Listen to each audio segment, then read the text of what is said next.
നമസ്കാരം പ്രിയമുള്ളവരെ. ഇങ്ങനൊരു വീഡിയോ ചെയ്യേണ്ടി വരുന്ന ഒരു ഗതികേടുണ്ടല്ലോ. എന്നെപ്പോലെ തന്നെ പലരും ഈ വീഡിയോ ചെയ്തിട്ടുണ്ടാവും.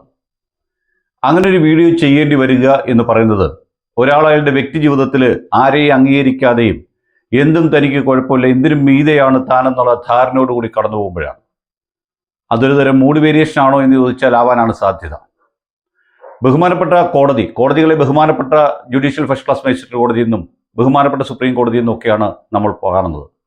ഭയഭക്തി ബഹുമാനത്തോടെയാണ് കോടതിയിൽ പോകുന്നത്. എന്തുകൊണ്ടാണ് കോടതിയെ ഭയഭക്തി ബഹുമാനത്തോടെ കാണുന്നതെന്ന് ചോദിച്ചാൽ, കോടതിക്ക് നമ്മളെ യാതൊരു ഇതുമില്ലാതെ തടവിലിടാൻ സാധിക്കും, നമ്മളെ റിമാൻഡ് ചെയ്യാൻ സാധിക്കുന്ന ഏക വ്യക്തി കോടതിയാണ്, ജുഡീഷ്യൽ ഓഫീസർമാരാണ്.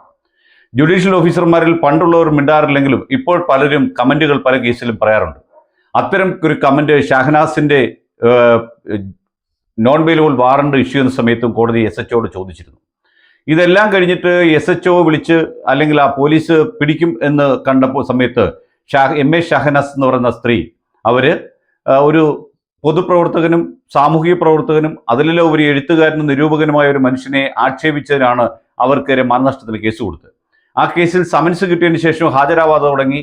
ആദ്യം ബെയിലബിൾ വാറണ്ടും പിന്നെ നോൺ ബെയിലബിൾ വാറണ്ടും SHOയ്ക്ക് മെമ്മോയും കൊടുത്തതിന് ശേഷമാണ് അവർ കോടതിയിൽ പോയി ജാമ്യം എടുത്തത്. ആ ജാമ്യം എടുക്കൽ ഒരു കീഴടങ്ങലായി ആ സ്ത്രീക്ക് തോന്നി എന്നുള്ളതാണ് അവരുടെ ഒരു ഫേസ്ബുക്ക് പോസ്റ്റ് കൊണ്ട് നമുക്ക് മനസ്സിലാക്കാൻ സാധിക്കുന്നത്. അവരുടെ ഫേസ്ബുക്ക് പോസ്റ്റ് ഏകദേശം 12 മണിക്കൂർ മുമ്പ് വന്നതാണ്. ഒരു കോഴിക്കോടുള്ള ഒരു മൈലാഞ്ചി ഇടുന്ന ആളുടെ മുമ്പിൽ തന്റെ ഇടത് കൈ കൊണ്ട് വെച്ചിട്ട് അതിന്റെ മുകളിൽ ഒരു പോസ്റ്റ് ഇട്ടിരിക്കുകയാണ്, കീഴടങ്ങി, എന്നിട്ട് ലവിന്റെ ചിഹ്നവും.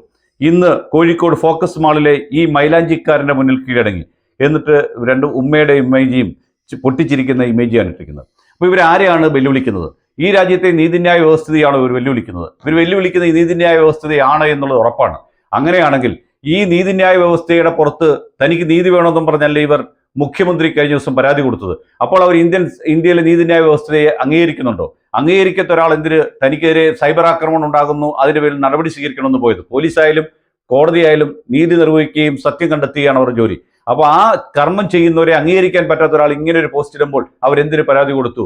മറ്റൊന്ന്, രാഹുൽ മാങ്കൂട്ടം എന്ന് പറയുന്ന ചെറുപ്പക്കാരനെ ഇവർ നിരന്തരം ഇങ്ങനെ ഭീഷണിപ്പെടുത്തുകയും നിരന്തരം ഇത്തരം വാർത്താ പ്രാധാന്യത്തിന് വേണ്ടി കാത്തു നിൽക്കുകയും ചെയ്തിട്ട് പോലും ഇത്രയേറെ ഒരു കോൺഗ്രസിന്റെ ഭാഗമാണ് എന്ന് പറഞ്ഞ് ഇത്രയേറെ വൃത്തികേടുകൾ കാണിക്കുകയും പൊതുസമൂഹത്തിലും കോടതിയെ പോലും അവഹേളിക്കുന്ന രീതിയിലുള്ള പെരുമാറ്റം ഉണ്ടായിട്ടും ഈ സ്ത്രീക്കെതിരെ എന്തുകൊണ്ട് കോൺഗ്രസ് നേതൃത്വം നടപടിയെടുക്കുന്നില്ല എന്ന് സാധാരണക്കാരന് തോന്നിയാൽ, നിങ്ങൾ കോൺഗ്രസ്സുകാർ, അതായത് രാഹുലിനെ അങ്ങേയറ്റം എതിർക്കുന്ന സതീശനും അതുപോലെ രമേശ് ചെന്നിത്തലയും K മുരളീധരനും ഇതിന് മറുപടി പറയേണ്ടി വരും.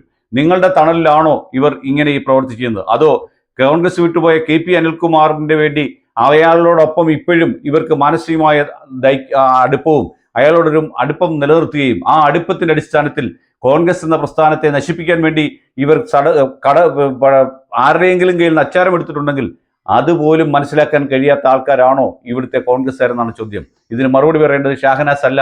ഷഹനാസ് എന്ന സ്ത്രീയെ കൊണ്ട് ഇത്രയും സോഷ്യൽ മീഡിയയിൽ ഇങ്ങനെ പറയിപ്പിക്കുകയും ഇത്തരം ഫേസ്ബുക്ക് പോസ്റ്റ് ഇടുവാനും കോടതികളെ പോലും അവഹേളിക്കുന്ന രീതിയിലുള്ള പോസ്റ്റുമായി വരുവാനും അവർക്ക് അവസരം ഉണ്ടാക്കി കൊടുക്കുന്നത് കോൺഗ്രസിലെ നേതാക്കളാണ്. ഇവരെ നിങ്ങൾ കോൺഗ്രസിൽ നിന്ന് പുറത്താക്കിയാൽ അവർ കോൺഗ്രസ്സുകാരി മെമ്പർഷിപ്പ് ഇല്ല എന്നാണ് ഞാൻ മനസ്സിലാക്കുന്നത്. ഇനി അതല്ലെങ്കിൽ കോൺഗ്രസുമായി ഇവർക്ക് യാതൊരു ബന്ധവുമില്ലെന്നൊരു പത്രവാർത്ത കൊടുക്കുവാൻ കോൺഗ്രസ് നേതാക്കളെ എന്തുകൊണ്ട് മടിപ്പിക്കുന്നു, എന്തുകൊണ്ട് അതിൽ നിന്ന് പിന്തിരിക്കുന്നു പറഞ്ഞാൽ, നാളെ ഈ കോൺഗ്രസിൽ ഏതെങ്കിലും നേതാവിന്റെ പേര് ഈ സ്ത്രീ പറയുമെന്ന് പേടിച്ചിട്ടാണെങ്കിൽ നിങ്ങൾ സത്യം പറഞ്ഞാൽ കാണിക്കുന്നത് അങ്ങേയറ്റത്തെ ദ്രോഹമാണ് പ്രസ്ഥാനത്തോട്. കോൺഗ്രസിലായാലും CPM-ലായാലും BJP-യിലായാലും ഒരു നേതാവ് ഉണ്ടാകുന്ന ഒരു പ്രസ്ഥാനം ഉണ്ടായിട്ടും ആ പ്രസ്ഥാനത്തിൽ കുറെ അണികൾ ഉണ്ടായിട്ടും അവർ നിങ്ങൾക്ക് വേണ്ടി അഹോരാത്രം പണിപ്പെടുന്നതുകൊണ്ടാണെന്ന് മനസ്സിലാക്കാൻ പറ്റാത്ത കോൺഗ്രസ് നേതാക്കളെ ഈ സ്ത്രീയെ നിലയ്ക്ക് നിർത്തിയില്ലെങ്കിൽ നിങ്ങൾ ഭാവിയിൽ നിങ്ങൾക്കൊരു ബുദ്ധിമുട്ടായിട്ട് വരും. നാളെ ഇവർ ആരുടെയൊക്കെ പേരിൽ എന്തൊക്കെ പോസ്റ്റുകൾ പുറത്തിടും എന്ന് പറയാൻ പറ്റില്ല. എന്തായാലും കോടതി അവഹേളിച്ചിരിക്കുന്ന ഈ സ്ത്രീക്ക് സത്യത്തിൽ പൊതുജനങ്ങളാണ് പ്രതികരിക്കുന്നത്. ഇവർ മുഖ്യമന്ത്രിക്ക് പരാതി കൊടുക്കണം. ഇത് വേറൊന്നുമല്ല. കാരണം അതേ ദിവസം തൊട്ടടുത്ത ദിവസങ്ങളിലൊക്കെ തന്നെ ഒരു കോടതിയിൽ കീഴടങ്ങി ജാമ്യമെടുത്തു എന്ന് പത്രവാർത്തകൾ വന്നു. ആ പത്രവാർത്തകളെ അംഗീകരിക്കുവാനും താൻ ആരുടെ മുമ്പിൽ കീഴടങ്ങില്ല എന്ന് പറയാൻ വേണ്ടിയുള്ള അവസ്ഥയാണ്. എന്തായാലും തലമുടി വെട്ടാൻ വേണ്ടി ബാർബറുടെ മുമ്പിൽ പോയിരുന്നെങ്കിലും അവർ പറഞ്ഞേനെയും ഞാൻ തലമുടി വെട്ടാൻ വേണ്ടി ബാർബറുടെ മുമ്പിൽ തലകുനിച്ചിരുന്നു, വേറെ എങ്ങും തലകുനിക്കില്ല എന്നാണ് പറഞ്ഞത്. അതുകൊണ്ട് ഇത് അംഗീകരിക്കാൻ പറ്റുന്ന ഒരു പോസ്റ്റല്ല. ഇത്തരം പോസ്റ്റുകൾ ഷഹനാസ് മനഃപൂർവ്വം ചെയ്യുന്നതാണെങ്കിൽ അത് നിങ്ങളെ സമൂഹത്തിന് മുമ്പിൽ വീണ്ടും വീണ്ടും ഇളിപ്പിയാക്കിയുള്ളൂ എന്ന് ഓർത്തുകൊണ്ട് വേണം ഇനിയും ഇത്തരം പോസ്റ്റുകൾ ഇടാൻ. കോൺഗ്രസ് നേതാക്കന്മാർ ജാഗ്രതയായി. നാളെ നിങ്ങളുടെ പേരും പുറത്തു വരും. നന്ദി, നമസ്കാരം.